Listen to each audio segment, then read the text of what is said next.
Good evening, everyone, and welcome to uh, the seventh talk in the UoH History webinar series. And today we have Dr. Michiel Baas joining us from Amsterdam. Before handing over the mic to Dr. Michiel, let me briefly introduce him. Dr. Michiel Baas is an anthropologist based at the University of Amsterdam. He has completed his PhD also from the University of Amsterdam, from the Amsterdam School of Social Science Research, ASSR in the university. And he was working on the notions of mobility and transnationalism among the Indian students in Australia, which was subsequently published as a book entitled Imagined Mobility, Migration, Transnationalism Among Indian Students in Australia, published in 2010 and brought by Anthem Press.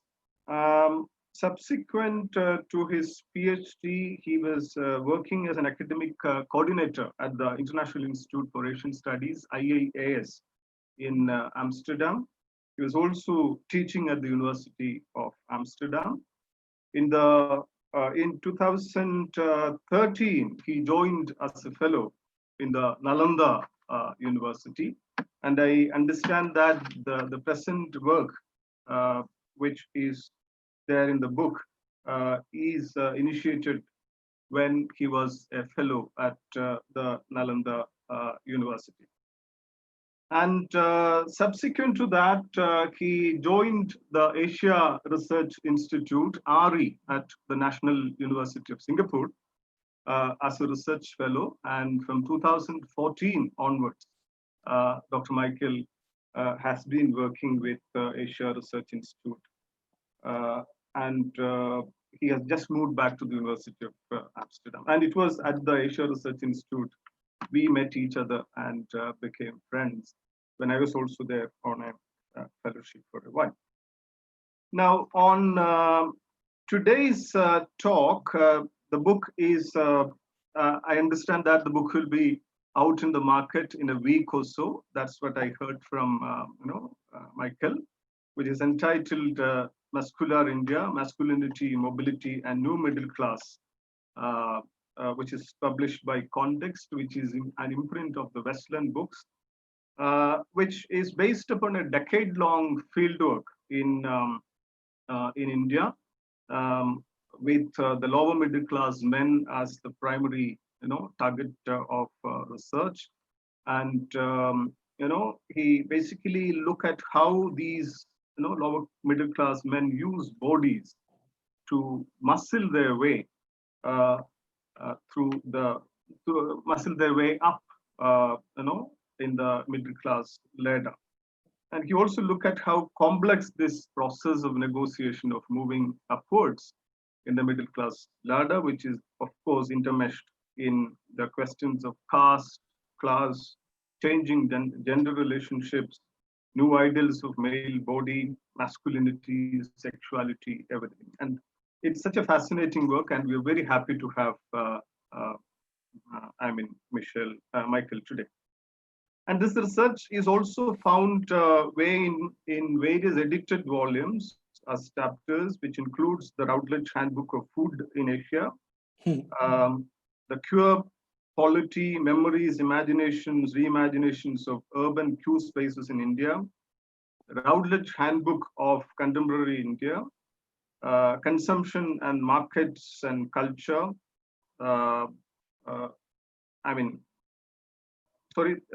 It also found as purpose in journals like Consumption, Markets and Culture, East, Technology and Society, South Asia, Journal for South Asian Studies, etc.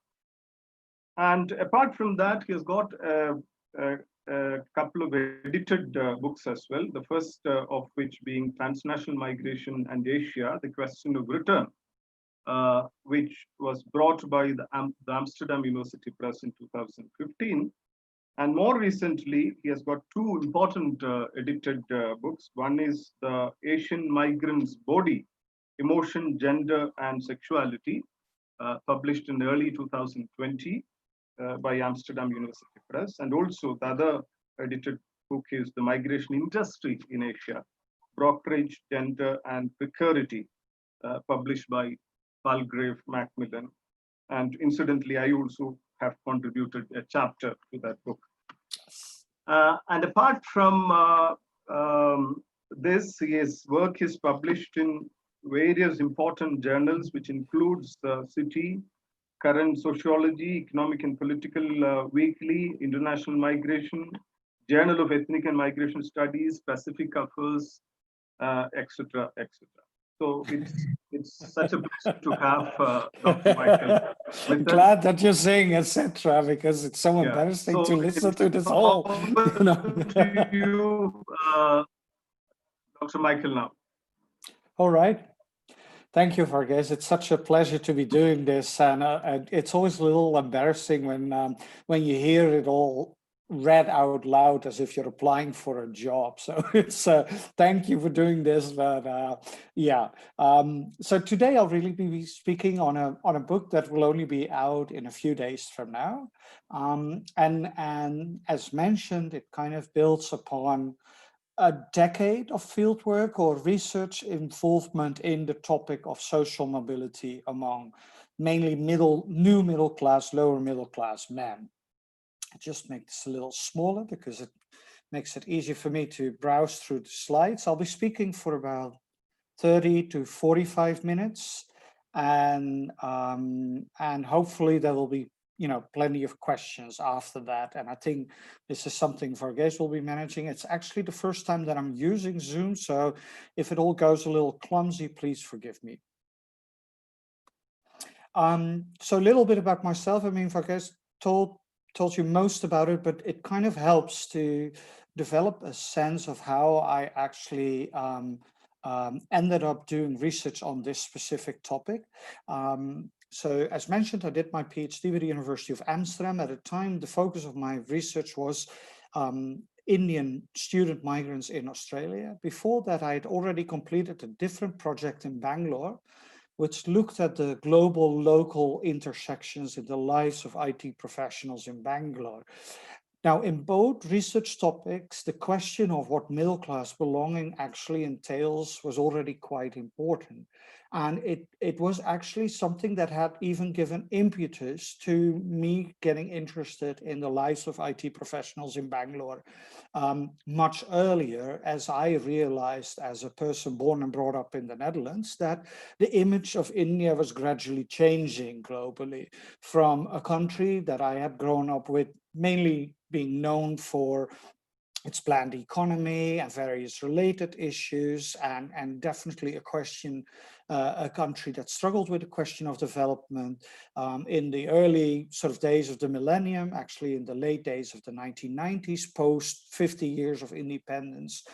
The narrative on India globally started changing, and increasingly India was equated with questions of development and questions of IT-related growth and how that was changing cities. And these are things that I was particularly interested in, and both of them found their way in these projects, these first two projects.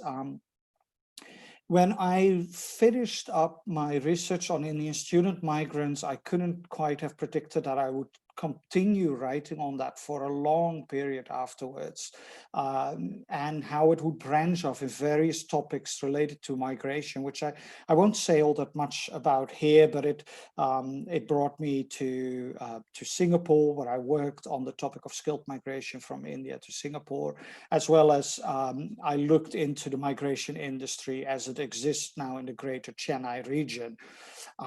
Because of these projects also allowed me to spend considerable time in India and allowed me to re-interview and keep in touch with informants who had been part of earlier projects. And in the slipstream of that, a lot of work that found its way in the current book kind of emerges from that, comes from that. So Muscular India, in that sense, really builds upon the research of about a decade, conducted in mainly in Delhi and Chennai, as well as Bangalore and Mumbai, but at the same time also builds upon a lot of kind of sort of online methodology where I stayed in touch with informants over a longer period of time, simply through Facebook, WhatsApp, Instagram, etc. And I think that's one of the new sort of advantages of this time when we do a lot of stuff online, is that when you leave the field, you can continue to be informed by your informants for much longer than was previously possible. So that really helped the book, and it kind of helped me develop inside data over a much longer period of time.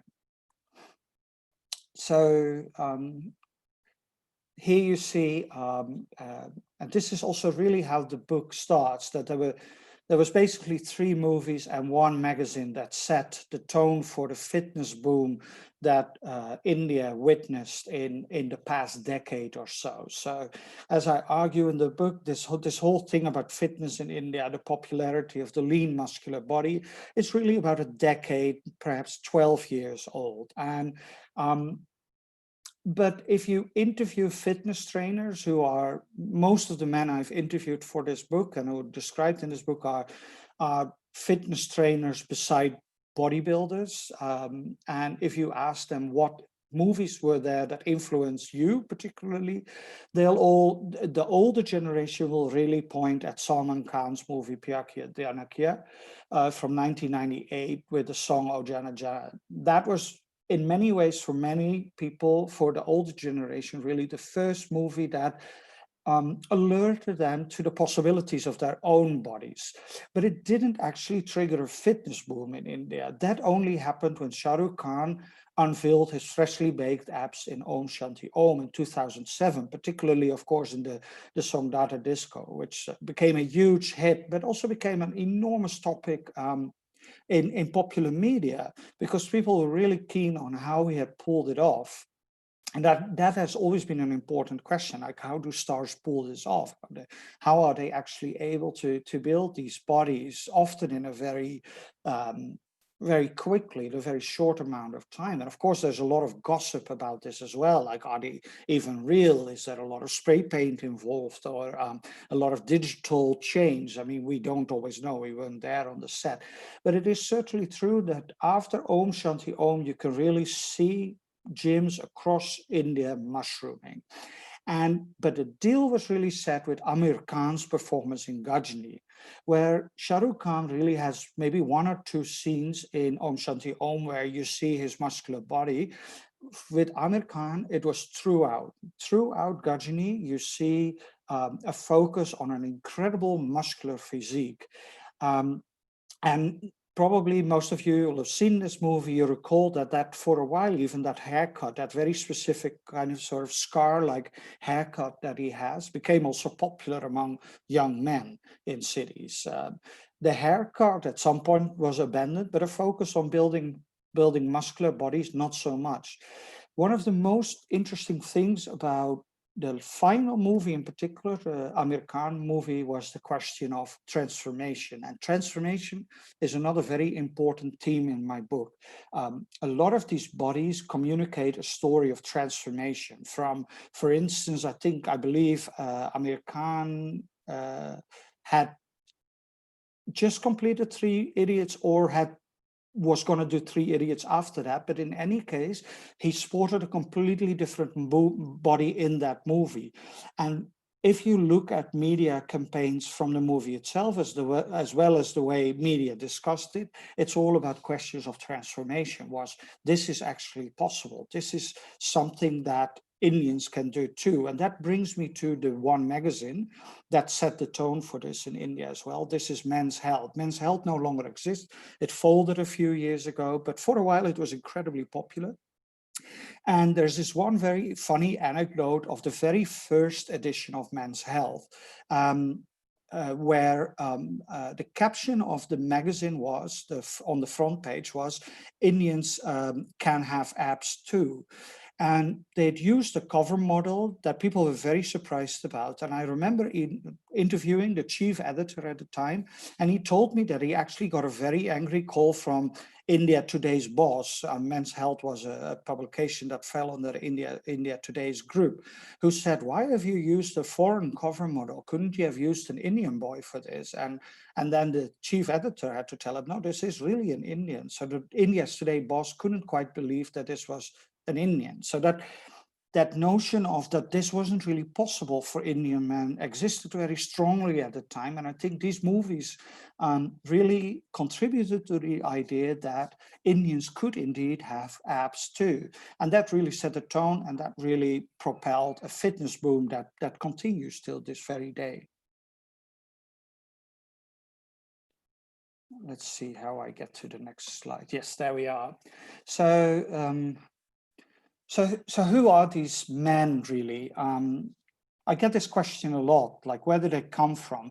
Part of the book is really structured around that question. Like, so most of them are employed as fitness or personal trainers, and in their spare time they'll be competing as bodybuilders, or they'll be attempting for some modeling career. This is basically the general spread.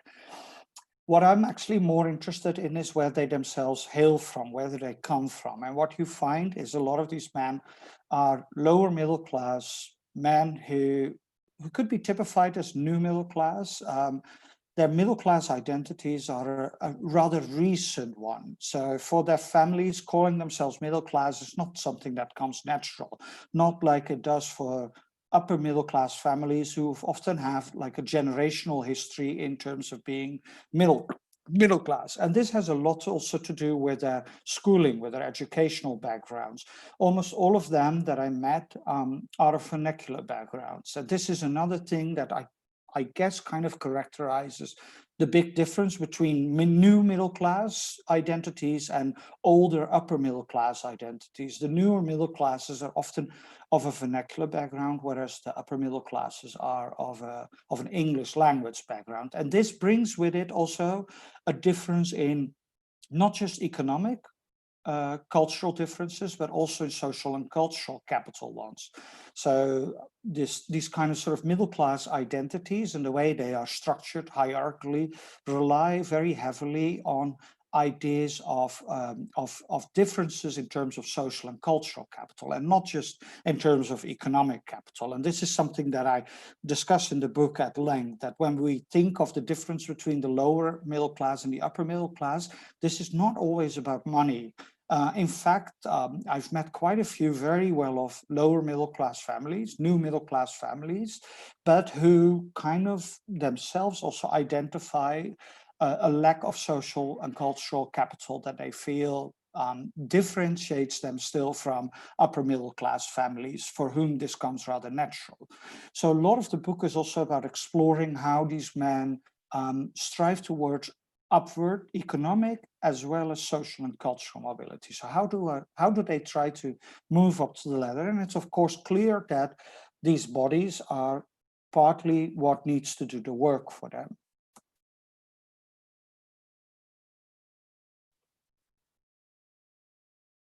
So what is this body really about, and what is it that they offer?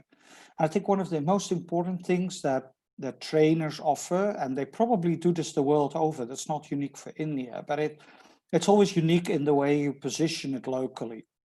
So the key thing, what they offer is change, the hope of change, the hope of that you and I with a belly, with a pot belly, or simply not being fit, can actually be transformed into a fitter version of ourselves, which we, in a sense, also come to think of as a better body. So here down below, you see one picture that I've put up, which I encounter a lot on Facebook. This is actually from somebody who's a trainer himself. And you see this person in 60 days, he has transitioned from one body to the next. And this is what trainers and bodybuilders across do, is they offer the knowledge, the skills to advocate that transformation in another person's body because their own body is evidence of that possibility. And of course, that body comes in very different shapes and forms that do not necessarily mean that they're always attractive to upper middle class clients. So if you look at the spread that I put here below, you might, for instance, think that within upper middle classes might be more inclined to the body that was the result of 60 days workout, which is lean and muscular, and which I've often labeled as kind of sort of the new lean and muscular ideal, than the one you see here on of professional bodybuilders, two of the bigger names in India. So another thing that I try to explore in the book is also how people relate to these bodies and what they communicate, what people actually read in them. So these bodies, as I argue, aren't just about muscularity or about leanness or fitness. They're actually about much more than that. And that has a lot to do with the way they are labeled in popular media and magazines, but also in movies, the way they are inserted into storylines. And furthermore, how newspapers talk about them when, for instance, an actor has undergone a particular transformation. So here I try to give you a bit more of a sense of that, what that body then references. As you see here below, I argue that it's a body that in a sense references New India. It references urban change. And this is often quite a challenge to sort of wrap your head around, but I think what it comes down to is that the notion of transformation runs somewhat parallel to the fact that urban Indian space is transforming all the time as well. And with that come a whole set of challenges, ways of making your way through all that new India has to offer in terms of new ways of consumption, of leisure, food options, but also a new India that at the same time communicates a story of the sky is the limit and now is a way to achieve it. And in that sense, that body really also speaks to notions of how to cope with all that India has to offer, cope with maybe excessive consumption, but also dealing with a stressful and hectic life, dealing with having to be attractive in a different way than was previous. Now that often middle class families deviate from a somewhat older norm of arranged marriages to somewhat more of an in-between form, you can see that in all these conversations that I've had, people often talk about their bodies as being crucial to survive in this new India. And of course, a magazine like Men's Health also made it a point to connect that body to such questions. So it no longer exists, but there are plenty of other men's health related magazines in India that all kind of do the same in their discussions of this body. So they don't just talk about it as a body that is sexually attractive or physically attractive, but also layer it and connect it to other questions. And here you see that a little bit in the cover of this Men's Health. You see that it talks about get ahead at work. But this is obviously not a body that you need for work. In many ways, it's actually a body that comes much closer to that of a working class position person who needs his body to cycle on a rickshaw or to carry bricks at a building site. And interestingly, a lot of actually these kind of sort of working class professions more recently have been transferred into workout routines that are particularly popular among an upper middle class crowd. For instance, turning around of heavy tires or carrying bricks or being out in the open in a very sweaty environment and then working out. And all of that seems to be related somehow to the idea that as a high functioning professional, this body might come of use to you and might radiate professionalism, control, even cosmopolitanism.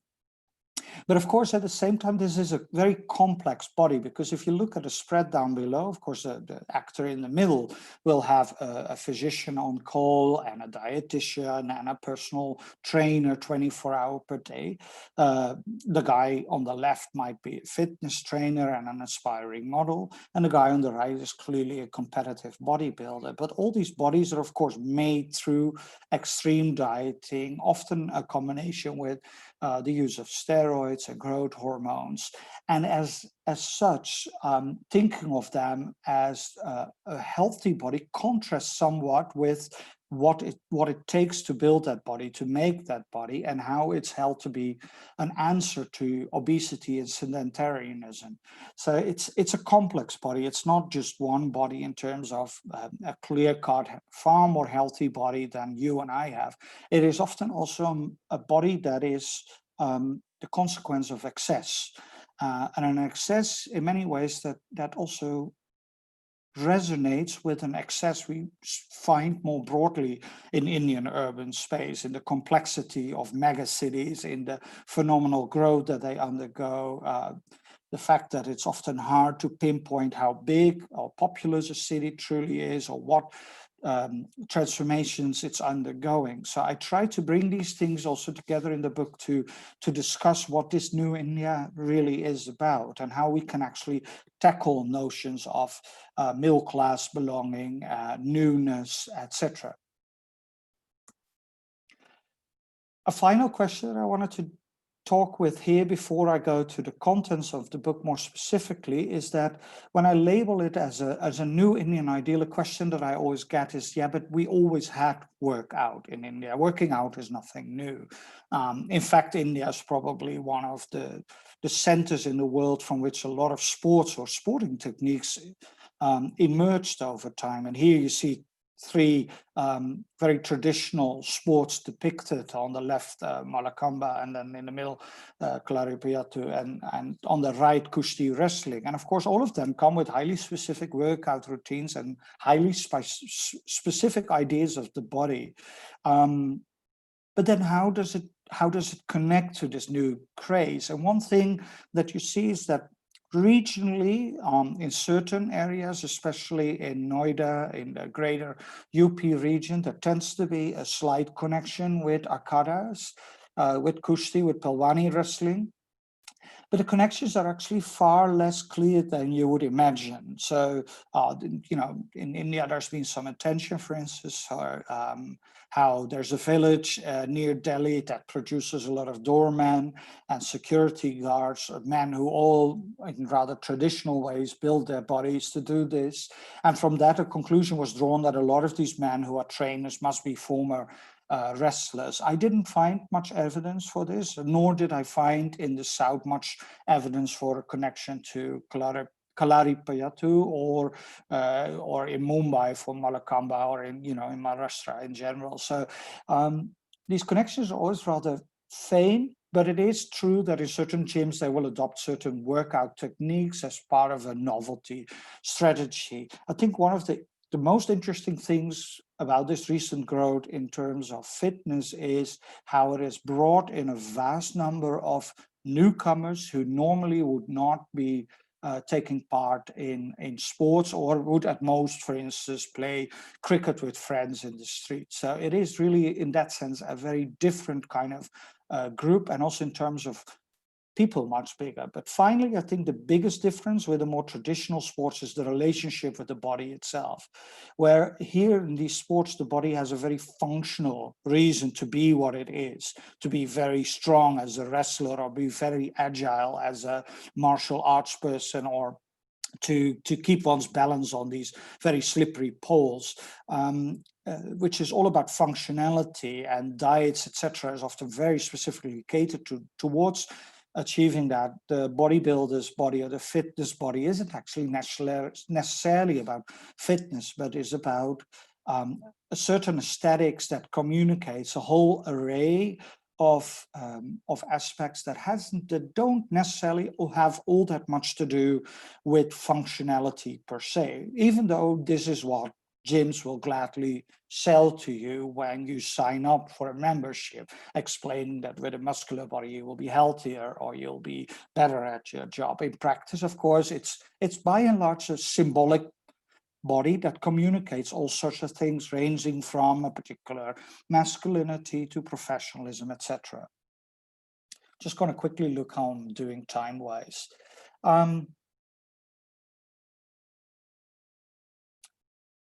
So I just wanted to give before I finish, a brief description of the various chapters that are in the book.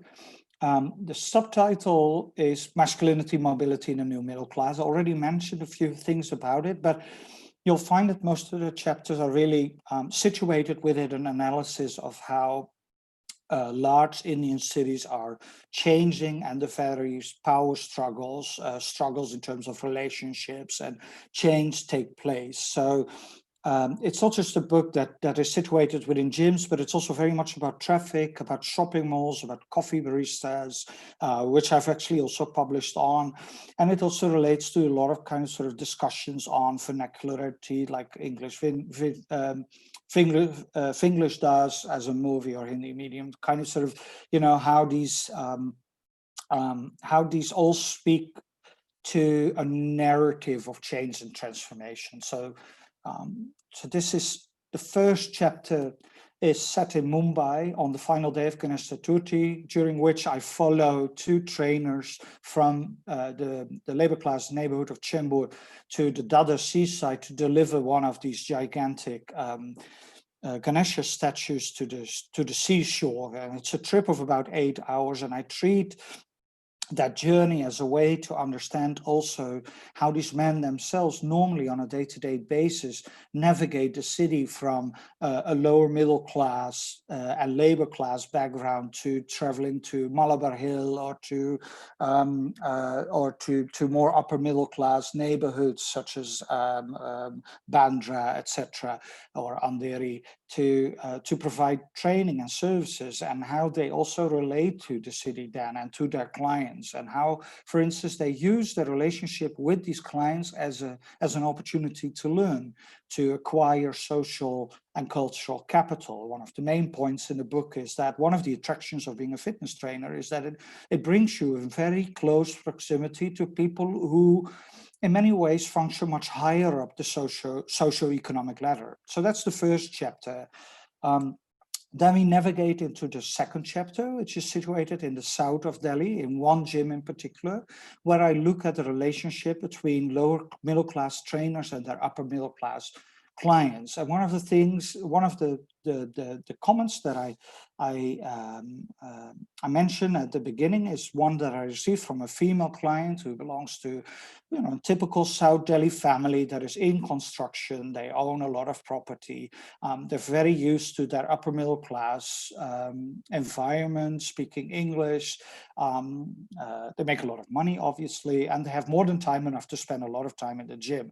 But she also likes helping out lower middle class trainers in terms of helping them to acquire, to better their English language skills. And at some point she'd read something about my research somewhere on Facebook or something, and she said, oh, it's really interesting that you're doing this research, because yeah, I see that too. I see a lot of fitness trainers are mimicking middle class behavior.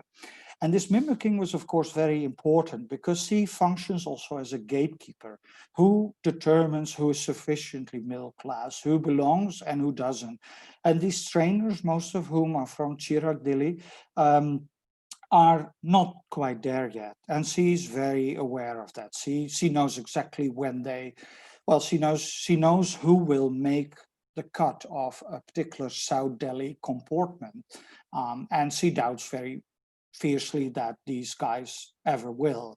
And that to me is very interesting, because it kind of also describes the complexities of making up your way up the middle class ladder.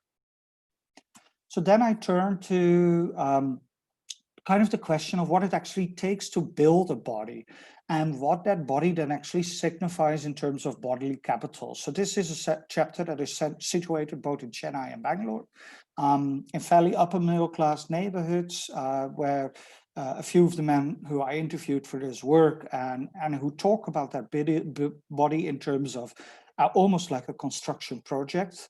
as if it is a building outside. It requires a lot of money, dedication, time, energy, and how they deal with the stress this brings, the complexities this brings, and then also how they hope to capitalize on this body. And one of the guys that is in that chapter is actually a former IT professional who was a software engineer previously, but who is now a full-time trainer.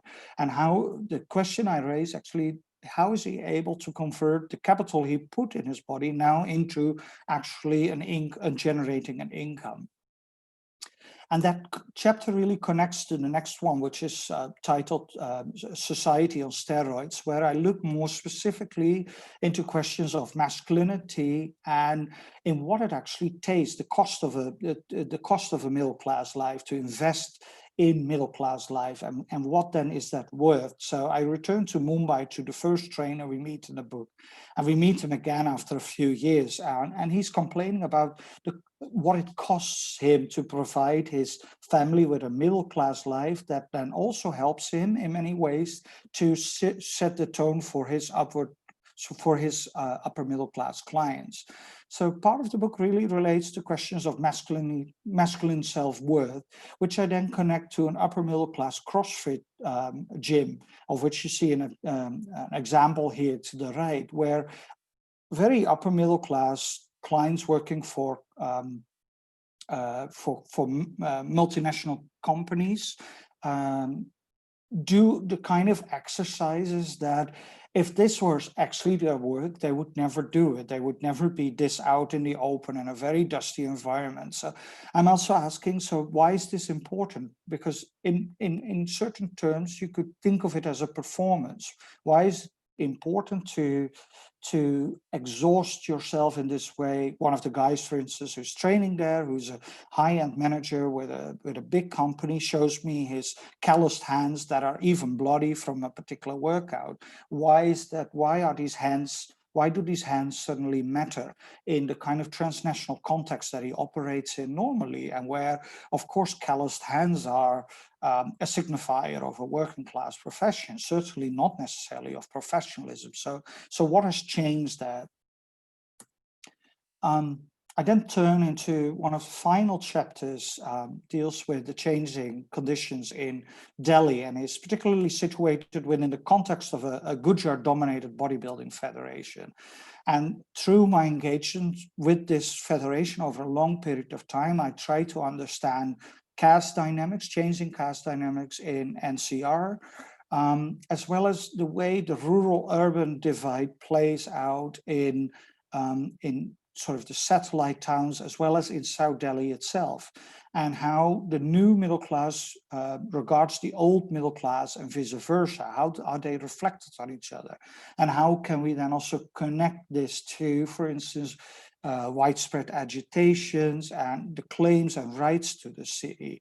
So it's quite a complex chapter that looks at a lot of different dynamics that make Delhi and that change Delhi.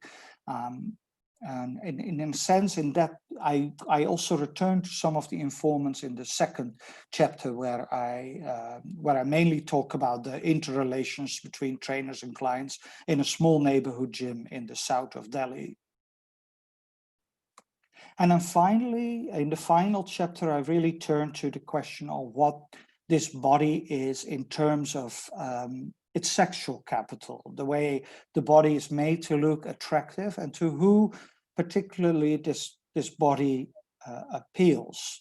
So, and how do these men, so one of the important things for many fitness trainers is to do photo shoots to kind of capture their bodies at the height of a workout accomplishment. So they're very proud of that. They capture this in certain imagery, they take part in calendars, photo shoots, etc.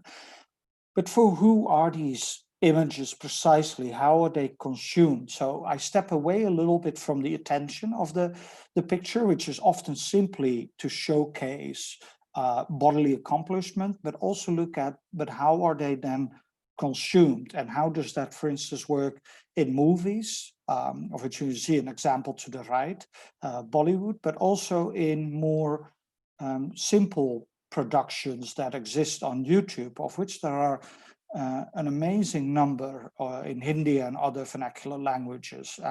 So how do they capture that body? How do they put it up there? How do these men themselves relate to their own framing? Are they always actively part of their own framing, or is there something else going on? And here I draw quite a bit also on queer theory, and the way queer or sexual identities, for instance, relate to notions of class. But the main thing is, again, to understand what actually is the bodily and sexual capital in this regard. So that kind of concludes it.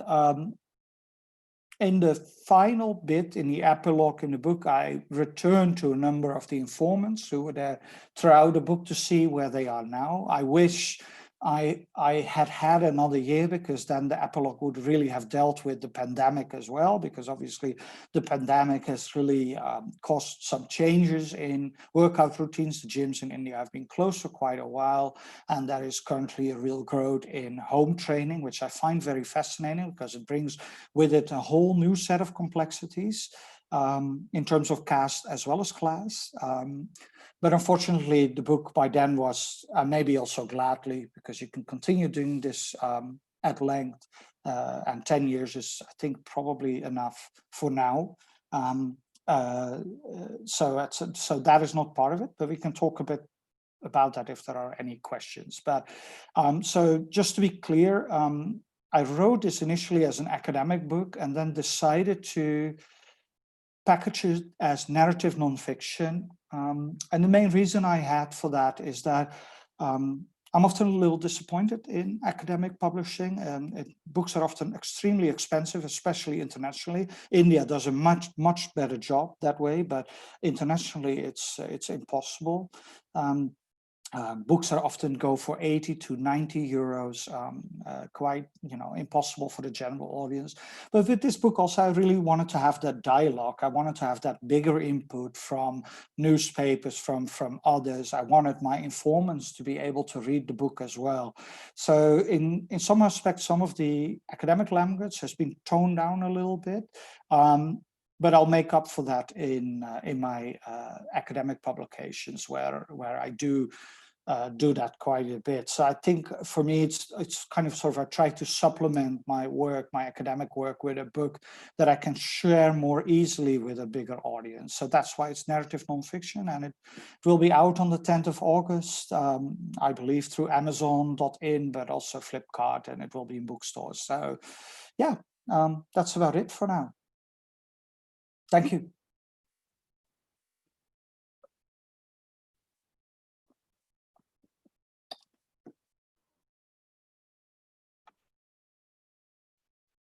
Thank you. Thanks a lot, Dr. Michiel, for this, very crisp and brief description about the book. An excellent book. Obviously, as you said, you want to make this book a more popular kind of book, which is accessible to the general reader, but speaks about the new popular culture in the making, perhaps in urban India, around the imagined muscular, bodies. Yeah. Right. Yeah. Before throwing it open for discussion, I have two quick queries to make. One is, of course, you were actually speaking about social and economic mobility within urban spaces, right? But I was just wondering, since you have been working on mobilities and migrations too, how this, I think you have discussed a bit, perhaps in chapter number 5, how this rural-urban migration is playing out here. Because you speak about body capital as a strategy of social and economic mobility. Also, you speak about traditions of bodybuilding, as one see in Kusti, yoga, Kalaripaitu, etc., etc. So do you see a kind of migration of people from rural or provincial towns, where these sort of traditions are there, and how it actually, enables such mobilities? That's query number 1. Yeah. Second thing is, of course, you're speaking about this fitness boom, which is very new, according to you. Which is also a time when political change was happening in a very significant manner in India, right? Yeah. So how secular these, bodybuilding spaces were, right? In terms Yeah, of accommodation of, religious categories, caste categories. yeah, So if you can start with that, then we can have more absolutely. questions. Yeah. Yeah, great question. Yeah, sort of the rural to urban thing is not an easy one to answer, because the book sort of situated across India. So in Delhi, obviously, this is very much the case, where you have Gujar and Jat boys becoming fitness trainers in the south of Delhi. They often hail from NCR. They from even UP, etc. They get in, but that migration itself tells a story also of the expansion of the city. So while they move closer to the city or move into the city, the city kind of moves into their villages, because they sell of land, and that's where a lot of the money comes from. So a lot of these are not necessarily rural families in terms of money backward families. They're often quite well off, but they lack the social and cultural capital to make their way into a South Delhi environment, which is very much characterized by a longer term upper middle classness. And that is what they feel. So there you do see that some of them move into the city, obviously, and they rent small rooms. Other ones will take the motorcycle back home or whatever. In other places, you see this a little less, but the cover model, for instance, on the book, he's a boy who's originally from Kurd, who now lives as a trainer and works as a trainer in Bangalore itself. So as new professionals, because I often label them as professionals, like other professionals, there is mass movement from the smaller towns into the bigger cities, but it's not necessarily rural to city. It's more, two-tier city to the big mega cities. And then at the same time, what is so fascinating about this is that the cities themselves are growing so rapidly that the cities often a lot closer to these cities are much closer to each other now than they ever were. I mean, Delhi is a very typical example of that, where, of course, you have Delhi proper, but then if you think of Delhi as NCR, suddenly it becomes this massive urban agglomeration where everything in between is also part of Delhi. So in the chapter that on the Jat and Gujar chapter, I described that also, how you can step out of a metro station on the outskirts of Delhi, and then you basically walk into a Gujar village, which is very kind of sort of, the women still keep semi-pota, and it's very rural in orientation, but at the same time, it's city. The other thing you were asking is bodybuilding, right? What was it again? Secular. Oh yeah, the secular. So this is another thing. I found that most trainers that I met they have an interesting kind of secularism, where they are fans of the current prime minister, but at the same time quite secular in their friendships. So bodybuilding competitions are, of course, very much about physique, so religion doesn't matter, but it really depends on the federation and the kind of take the federation has on this. So the federation that I describe in the 6th chapter starts with a big puja, and Lord Hanuman is carried on stage, and there's all this veneration going on.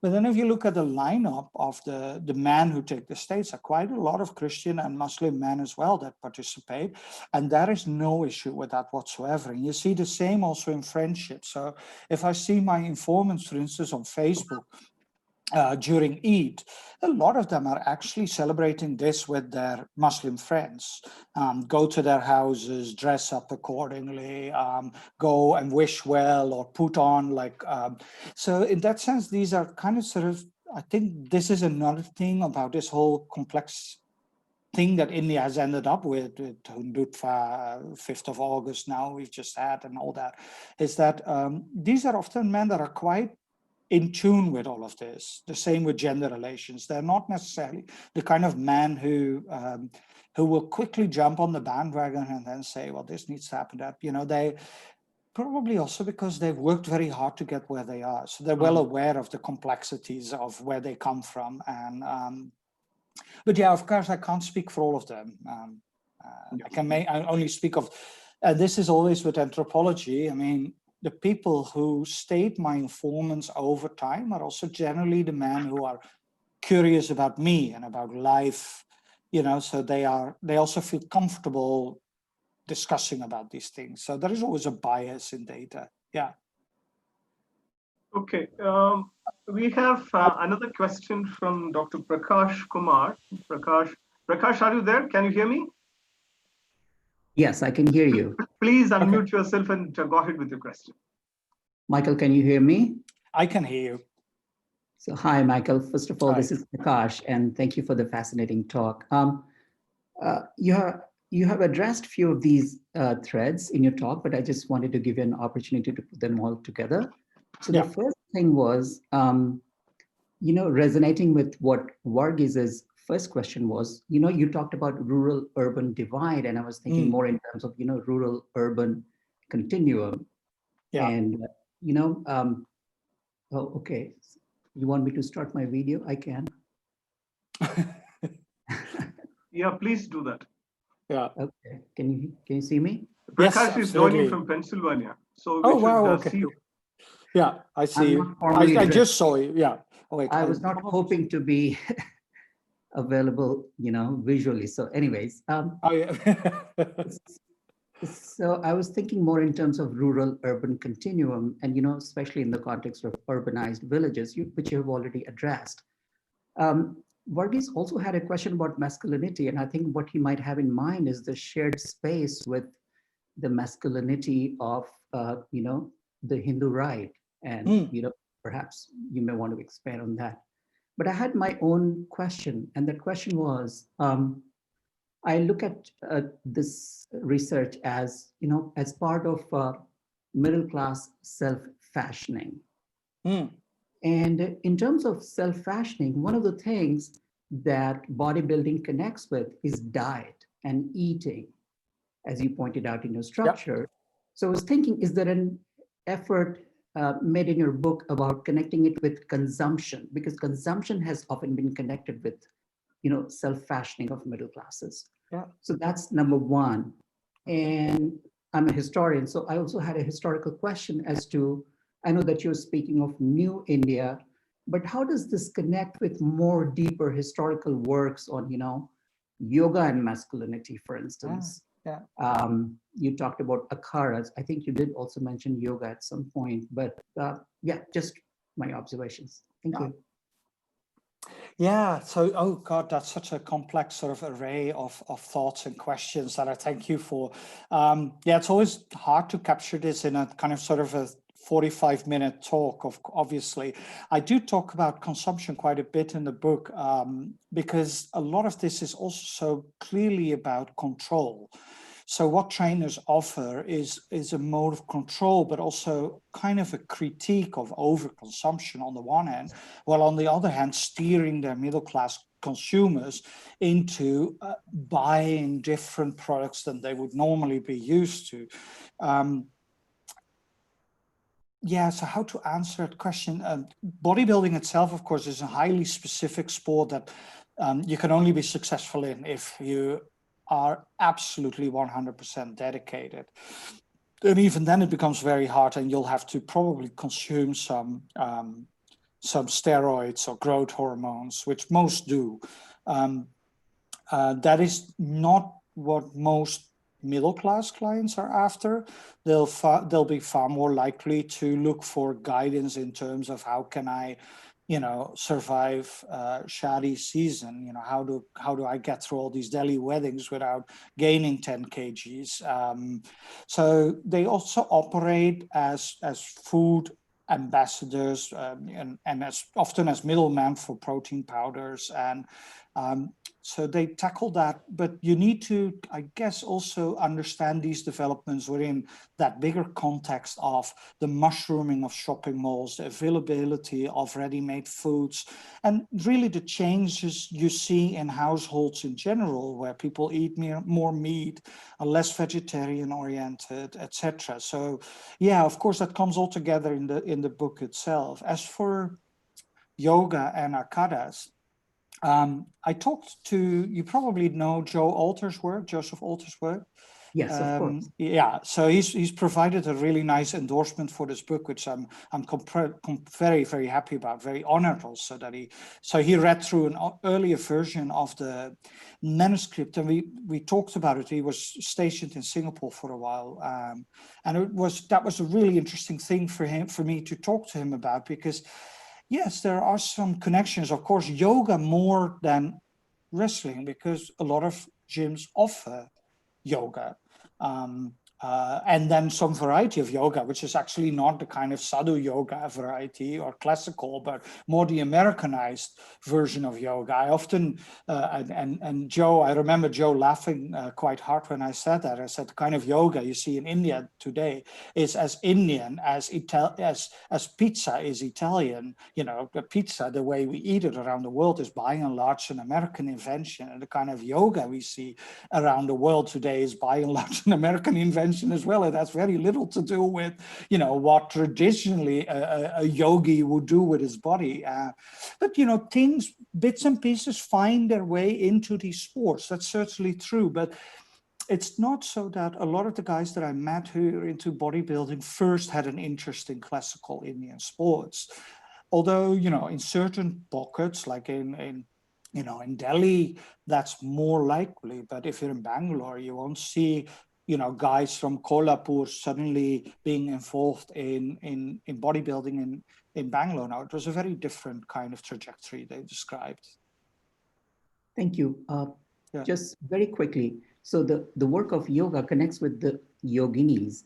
So in this context, I just wanted to ask you, does your masculinity connect with femininity? Because you mentioned shadi. So remember, the making of 6 abs is also connected with the pressures that are brought on, you know, for maintaining certain body image for women. So how does it connect with that? Does it at all connect with that?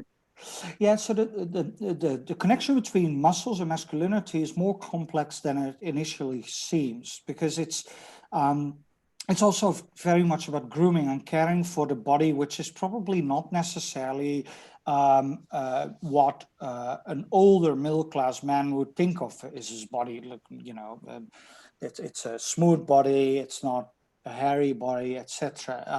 But the masculinity itself, you need to think of also kind of sort of a new male masculinity that unites care for the body, his own image, with sexual attractiveness, with professionalism, and with cosmopolitanism. But it's not necessarily a masculinity that is very opposed to a kind of femininity. So one thing I found in a lot of gyms is that there is a lot of awareness of gender relations and gender problematics, the problems women face in public space. And so a lot of the training that fitness trainers go through certification courses, a huge business on itself. All these certification courses also come with how to deal with the opposite sex, how to touch a female when you have to adjust her posture, or how to talk to her. And similarly, gyms generally, especially the chains, all have programs for this as well. And of course, they offer self-defense classes. So gyms are often places where people are very much in tune with the fact that, for instance, public space is not safe for a lot of women. Yeah. Thank you. That's enough. I don't want to dominate this. Thank you. Michael, yeah. Yeah, Banky, you want to say something? Yes, Please go ahead. Michael, this is a Bangya Bhutya. Sorry, I missed your first part of the lecture. There was some technical hitches with my system. Okay, well, wonderful talk. Thank you so much for sorry, Farkes, can you understand him properly? That you can, because I'm having trouble receiving the question. Sorry. No, I was saying I missed your first part of the lecture. I joined you late. But anyway, I must thank you for your acceptance and giving a wonderful lecture. See, it means I mean, in India, bodybuilding is largely rooted in religion. Okay, I mean, so you also touched upon the wrestling, how it linked with religion and all that. And Dr. Varghese also asked a similar question: how secular this bodybuilding is as well. Yeah. Particularly, I mean, you see, national movement and modern period. The Hanuman Vayamasalas, Hanuman Vayamasalas, they played a very important role actually in producing Hindu militant nationalists. They were actually the center of producing this kind of Hindu national terrorist basically. And the same tradition is still continuing. And during this Hanuman Jayanti, they exhibit their body and actually also organize processions and all kinds of things to happen. So, but in between, I mean, so from a recent time, I mean, so, of course, capitalism shaped it in a different way, and fashion industry actually occupy, I mean, capture this whole bodybuilding skills and everything, and marketed it. So my question is, how do you juxtapose particularly the religiosity attached to bodybuilding and the modern capitalist fashion industry's attachment to this? So do you see some kind of interlinkages between two, and how you address these two questions basically in your book? Literally, you have discussed this. Yeah. So the religiosity and secularism of bodybuilding. Yeah, it's, I generally did not. So obviously a lot of people have seen the famous Anand Patwardhan documentary in the past, which is situated in Mumbai, where you see how a Hindu right party makes use of bodybuilders to showcase that Hindu men can be muscular as well. And that has really created also the idea, I guess, that a lot of this is in the end about religion, about establishing some idea of perhaps Hindutva or otherwise. It is not really something that I came across very strongly in the bodybuilding competitions I attended, mainly because, see, the trajectory towards becoming competition ready is so time and energy consuming. It costs so much money, and it takes such an enormous investment in the body that the focus is on little else than the body. And it cannot really be about anything else. So, but of course, that is what happens on stage. When you look at more broadly at the various factors and persons of influence, you see something else happening. There is definitely, in most bodybuilding competitions that I visited and federations that I'm aware of, there is a certain entanglement between politics, business, and bodybuilding. So you have business people who sponsor bodybuilding competitions. You have politicians who like to associate themselves with bodybuilders for various reasons. Of course, a lot of politicians are also business people. So, there's a huge entanglement there, and that is not always very easy to disentangle in terms of what it is clearly about. But this then becomes less about the individual bodybuilder and how he might relate to his body and what it signifies, and more how other persons of influence try to profit from the very presence of a competition or otherwise. So to give you also an idea, I mean, for most bodybuilders that I met, the reason they hang out with politicians is not so much because they believe in a particular ideology, because they only believe really in the ideology of gymming and their body. I mean, that's their main focus. But the reason they hang out with politicians is because of the reservation jobs that might come out of that. Bodybuilders often struggle to make ends meet. And if you are able, by winning a competition, might be able to get a sports quota job, then that might solve a lot of your problems. And for that, you generally need to have good personal relationship with a person of influence. These sports quota jobs aren't just handed out to the winner. It generally depends on the person who's in charge of handing out these jobs, how well connected you are. So I find it a lot more complex than just suggesting that, you know, this is part of a religious agenda. Yeah. Okay, Michael, there are a lot of questions in the chat box. Okay, so I need to Right. answer them quicker, you say? Yeah. No, you can pick them as you choose. Yeah. And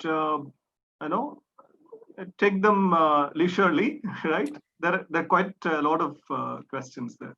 Please, go through them. Should I go to the chat box then and Yes, see yes, there? yes. And then because there are longer questions. Reading it out may not be really perhaps the right thing to do.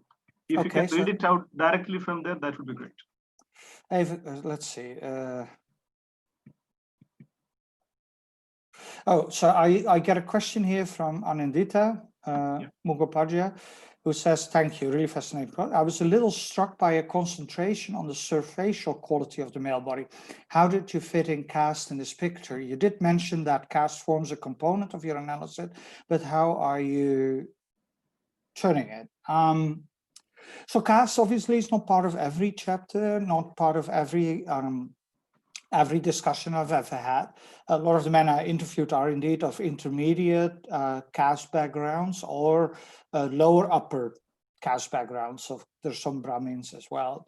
Caste in itself, the way it plays a part, for instance, among Brahmin, is always the question of food and vegetarianism. So one of the main characters that is actually in the book describes at length on how he had to come to terms with having to eat meat and eggs, where he grew up in a very strict Tambram household, and how when he started working for an IT company, he had to find a way to eat tuna from a can without disturbing his forward caste colleagues, who often also either Brahmin or Kshatriya, like variety, and that would disturb them. So he would go onto the fire escape, eat his can of tuna, and quickly brush his teeth afterwards, so not to disturb anyone. And cooking took place in the back garden, but not when his mother had his clothes hanging out, because then they would come to smell of chicken. So, caste for them is a lot of times something they have to negotiate in terms of the very practicalities of their bodies. Within the gym, and that's a bit like the gyms resonate in that sense with IT offices, there's a very strong emphasis on that. The only thing that matters is merit or the body. So none of that should matter. Of course, in daily life it does, and people know their caste backgrounds, but I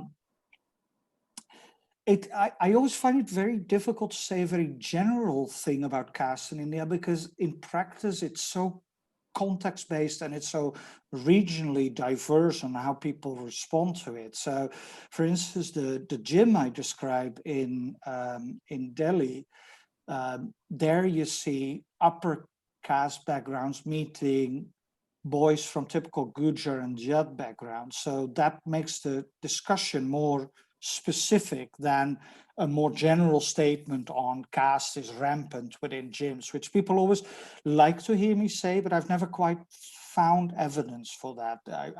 I mainly look in caste as one of these aspects that it's part of that whole way that people negotiate their class positions, their socioeconomic positions in daily life. So So when it comes to the surfacial quality of the male body, yes, I need to know that that is, of course, one of the key things that that body is about. And that's also how it's different from a body that is produced in an akara, where there is also, for any person who's ever read Joe Alter will realize that there is a whole thinking going on what happens in the body. Of course, bodybuilding doesn't really do that, hasn't got a kind of sort of a religious layering of the inside of the body. Now, bodybuilding is really about the outside of the body.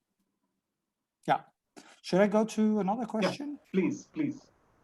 You need to. I see it from your eyes, Varghese, when you get impatient. Like, okay. No. Take your time, please. I'm just taking the next one by Sarah Sibi. Can you explain more about the illegal sale of steroids in India, which is given in gym as bodybuilding medicines, and also about misuse of steroids? Where do Indian bodybuilders stand internationally?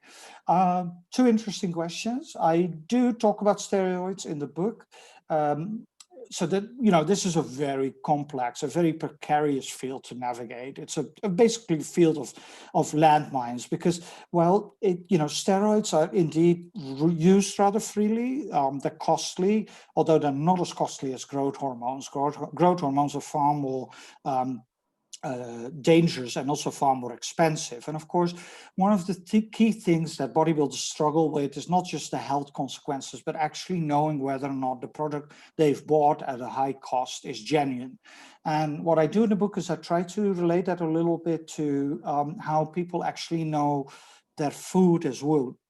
So questions of adulteration of foods, and whether or not the milk you buy in your bottle actually contains that 100% milk, or something else has been put in it. So I treat it mainly as something to navigate complexities of Indian urban space, of actually knowing whether or not you're buying something is genuine or true. But it's definitely true that in bodybuilding the use is rampant, but it's always been rampant also internationally. For instance, internationally at the big competitions, Mr. Olympia, etc., there is simply no natural bodybuilder present. So it's expected, and it's very easy to circumvent any kind of test you might have. But the size of the bodybuilders you see in the international stage these days cannot be accomplished without steroids and growth hormones. There's simply no way. And some of them do well internationally, maybe not yet on the Mr. Olympia stage though. Do you see the lower middle class male body asserting its significance as a site of power, which leads to a kind of emancipation of the self? Wait, I have to let that sink. Do you see the lower middle class male body asserting its significance as a site of power? Yeah, absolutely. That is part of the trajectory of social and cultural mobility, of establishing yourself there. So this is also really what these men have to offer, and how they open the door towards climbing the middle class ladder. It's of course the kind of confidence that comes with these bodies that are so hugely admired in popular culture, and that upper middle class clients would really like to have for themselves, that allows them to be in places and receive a certain attention that other men of lower middle class background simply wouldn't have. At the same time, and this is kind of the ironical thing, it comes with a lot of uncertainty as well, because the moment you start building that body, it's never finished, it's never done. So you can find your body beautiful, but it's never, there is always a next step to be taken, and that actually impairs masculinity and masculine self-worth. So I've met quite a few bodybuilders who are quite depressed because of that, because they feel they're never quite done with workout and with building that body. And in one of the chapters, I talk about one of the main informants who, his biceps are 19 inch, but he wants them to be 21 inch. And when he's actually achieved that, he actually wants to go to 22 inch. So it never stops. There's this funny anecdote that I want to share of another bodybuilder who actually also works as an IT guy, who at some point asked me, Michael, he said, what would you do? Because he was contemplating buying very expensive growth hormones because he wanted to shine on the States at least once, but he was making actually quite good money, like more than £1 lakh per month in his IT company. I said, why would you even do it? And he said, what would you do? Well, I said, if I had your body at this stage, I would sign up. I mean, I don't think I will ever come close to looking this fit. So why don't you stop here? But this is exactly what then becomes the problem. They realize or lose sight how accomplished that body already is, and that, you know, they'll go on and on. And yeah, a question from Jolie, very briefly. Are you dealing with the body shows and performance acts in the book? I'm not sure what performance acts are, but I do talk about modeling competitions, which are often part of bodybuilding competition. Increasingly, bodybuilding competitions in India come with swimwear modeling and otherwise. So for men who don't want to directly compete in some bodybuilding category, they'll compete, for instance, as swimwear models or otherwise. Also with an idea often to be discovered as the next big thing in Bollywood, or to be discovered as a brand ambassador for something, which is often hard for bodybuilders because that body itself is not that attractive to upper middle class clients, or in general for popular media, because it tends to be too big and too clearly partly the product also of steroids and hormones. So the lean muscular body that you see on the cover of Men's Health, and that is part of these modeling competitions, is often the body that is more popular among clients. How much time do I have, Vargas? Can I go on for a bit? You have another 15 minutes. Good. Aditi asks, my question to you is, while pursuing your research, did you come across any instance where the changing perception of feminine, especially in the context of woke culture, contributing to this idea of masculine? Does the empowerment of the subjected female lead to the triggering of this obsession with the muscular? Yeah, that's interesting. Yes and no. I guess you see that a lot in Bollywood movies, right? In specific scenes where, you know, the female is wowed by this incredible muscular movie. Thinking of this this one movie that I described in the book, which is set sort of in a fairy tale Gujar landscape. Comfort, as if you remember the title of the movie, please let me know. And it's basically a Romeo and Juliet story with within the context of arms dealers. And the main character arrives on scene lying on a motorcycle, and he, you know, then when the song sort of erupts, he bursts out and starts dancing. And very quickly, when he strikes some bodybuilding poses, one of the females feigns in adulation. So obviously, there is also certain humor involved in that. I'm not so sure if it's about subjugating the female lead, because the layering of the body is also very much about being in tune with kind of more globalized, cosmopolitan ideas of what it means to be a modern male. So a lot of these men actually talk about at length about how their female clients are trust them with their workout advice and ask them questions, basically implying that they have a working relation, an equal relationship with them. So they're more likely to package it as such. But this, of course, you know, when men are men and they think that they receive the attention of a woman, it might very well be that this helps. But I never felt it was that strongly about this. It's an interesting question. I mean, yeah, I like the idea that you propose also of the context of woke culture, because when I finished the research, woke as a word wasn't really used yet. It made its very quick entry, right, in our sort of the way we think also in relation to BLM and other issues, like, you know, so it's, yeah, I think it might also be that some of the men I interviewed were very keen to convince me as a foreigner that they were very much in tune with all these discussions, when in reality, that might not always be the case. But of course, I have no way of checking all of that. But I do know that a lot of them put emphasis on the fact that they were very much for gender equality, and with their female colleagues and clients, that they had sort of an equal relationship. So it made me at least partly hopeful. Very quickly, does this book, well, you know, I mean, I don't really discuss it, but yeah, it's the Kerouac variety. So I make mention of this Italian's book, I think, somewhere once, but very briefly. This is definitely not a book that discusses any of this at length. There are much better books that do that, of course. Rona Joy Sen, who also wrote an endorsement for this book, his History of Sport in India, for instance. I mean, there are quite a few publications. The body is liberating, vital gaze is therefore far more aggressive assertion of identities. I think I already kind of sort of touched upon this a little bit. We can move to the next, perhaps. Yeah. Sorry about that. I mean, I just have to make a choice here in the with keeping time in mind. There has been a middle-class Brahminical morality post-Indian independence, which stressed on the need for the intellectual, the disciplined body for not just women but also men. The body in control is also the body which is the marginalization of the caste you mentioned has led them to enhance the stress on body, which corroborated with the ideals of consumption, hedonism, and corporality. Yeah, very good. Yeah, and pleasure post-liberal. Yeah.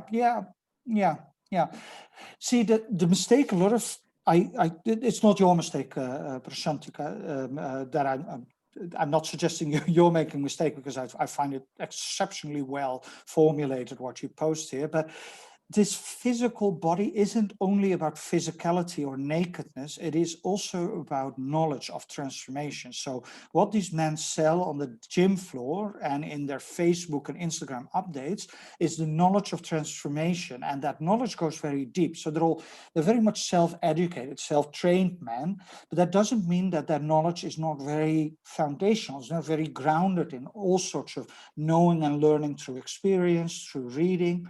So the complexity that comes with his body, and that they are kind of the agents of, the brokers of, as I often call them, the brokers of bodily knowledge. So in that sense, they're not just, they do not simply contrast with IT workers who use their kind of sort of mathematical, Brahminical insight in creating software.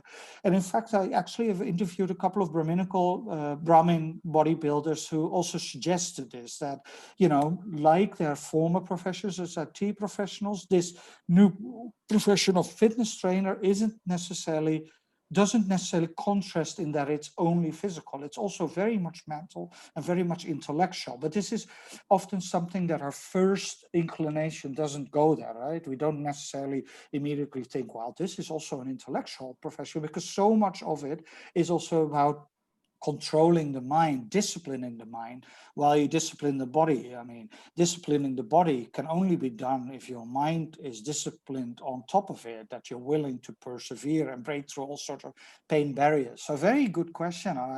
Actually, I mean, you could build an entire article upon these beautifully formulated sentences. So yeah. Should I take one more maybe? Yeah, please. Social cause of hair, I think. Yeah, pharmacy, I've touched your reflection. Yeah, after this we can close it. Yeah. Sorry? After this question, we'll close it. Yeah. Please go ahead, Michael. Okay. This would have been a little different if you would have started your entry from critique, paradox of neoliberalism, and particularly unemployment issue with high growth. Craig Jeffrey, yeah, time passes, focus on this. Yeah, of course. Yeah, no, this is good. I think a good question to formulate. I mean, I know Greg Jeffrey's work really well. Actually use it for my own teaching purpose. Of course, exceptionally important work when you talk about neoliberalism and would it have been different? Yeah, I think so. But this is exactly what I started the research into, because Greg Jeffrey's work on Time Pass has also created a way of looking at youth that did not always resonate with my own experiences. So where you suggest would it have been different? Yes, of course. I mean, I could have very much, I think, developed a narrative along the lines of Craig Jeffrey's work.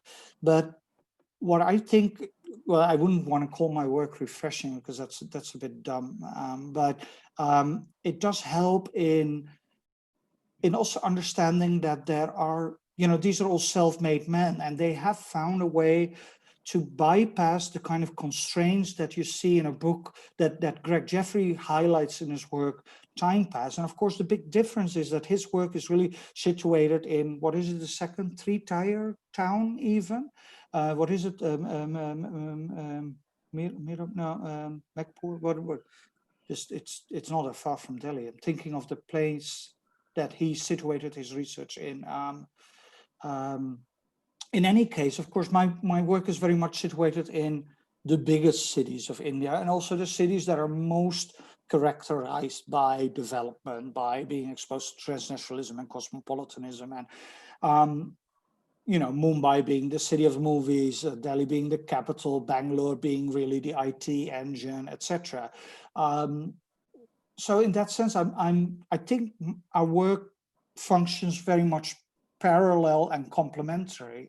But yeah, I do see what you're saying. I mean, and this is also the problem with anthropology in many ways, is that, of course, I hung out with a select number of people for a long period of time, and I got to know them intimately, but I can't claim that the data captures the entire complexity of India at large, or even the middle class. If I may say one final thing about that, in the first chapter, I provide an analysis of understanding what India's middle class really is through the question of the size of itself. And I point out that a lot of estimates suggest there are about 300 million middle class Indians. But if you read through Greg Jeffrey's work and other work that have all touched upon questions of neoliberalism, etc., on the middle class, one thing you see is that that number itself is rarely ever adapted or backed up by actual data.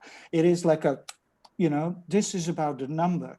And I've gone back to even 1996, when people were already using the number of 300 million. So in the changes that have since happened in India in 25 years since, obviously this number must have changed really, but people keep on referring to this number as the absolute number. And I think that's where we also see the problem.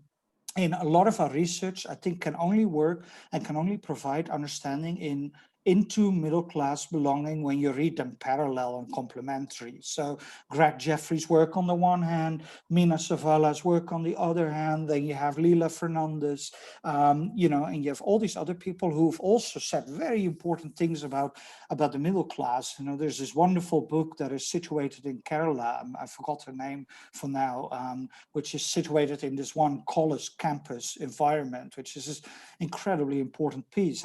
But you also have suitably middle class. So there are all these different focus. And I think for me, what has really helped situate my own work was simply by reading through all these texts and thinking like, so then who are these men that I have met? So yeah, maybe we can conclude with that. Maybe Michael.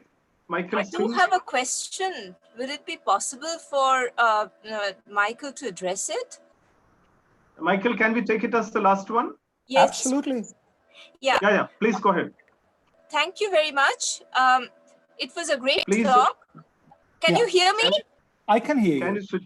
Perfect. Can you switch on the video also? Can I just ask you about a new urban culture of violence, which might be, a symptom of the kind of bodies that you saw.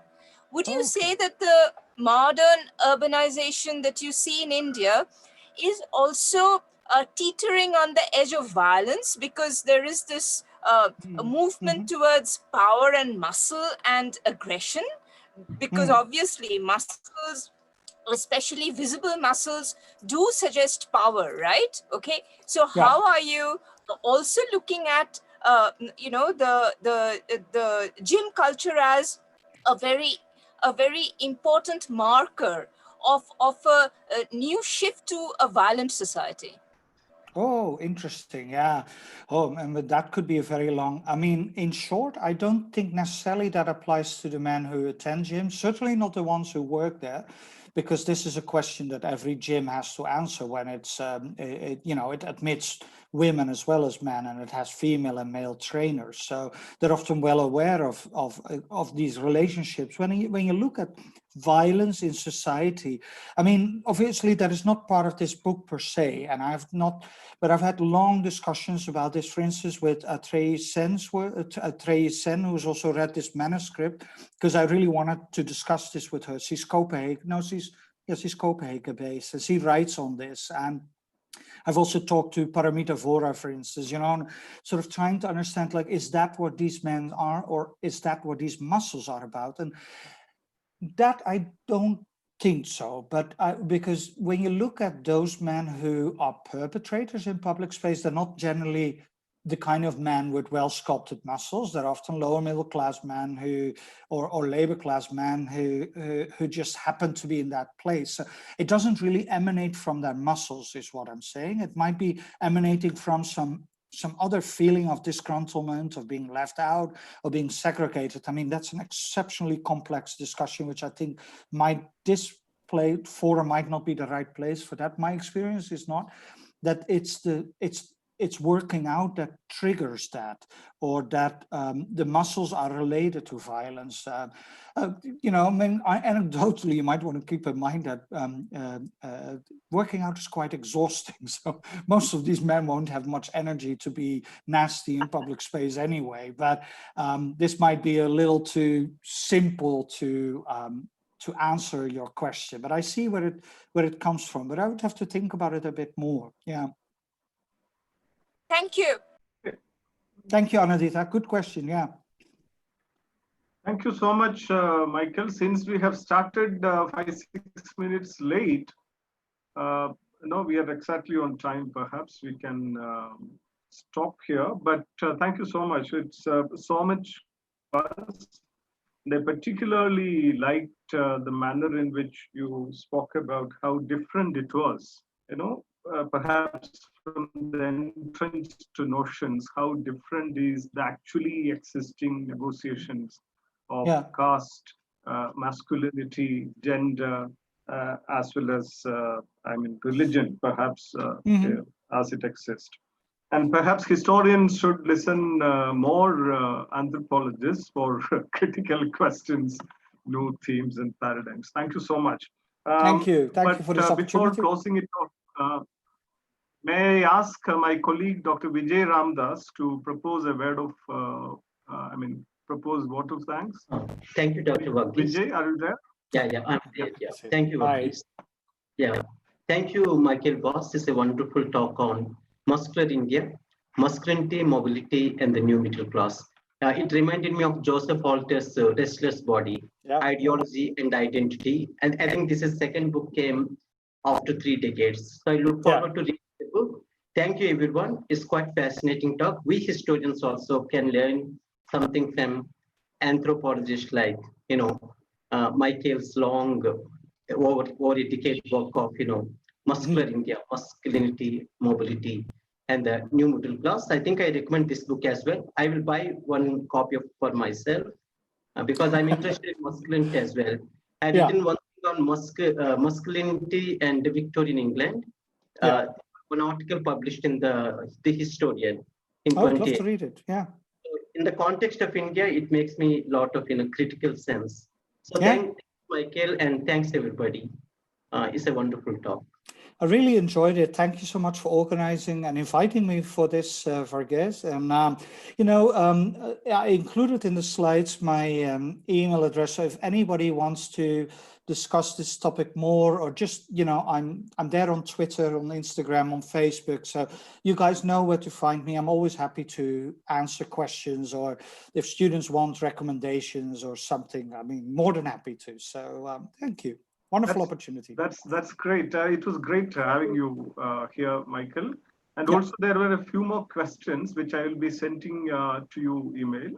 Okay, fantastic. Of course, we can continue engaging each other through other forums, right? Yeah. Thank you so much. Thank you. Thank you so much, and have a great evening. You too. Thank you. Thank you. Bye.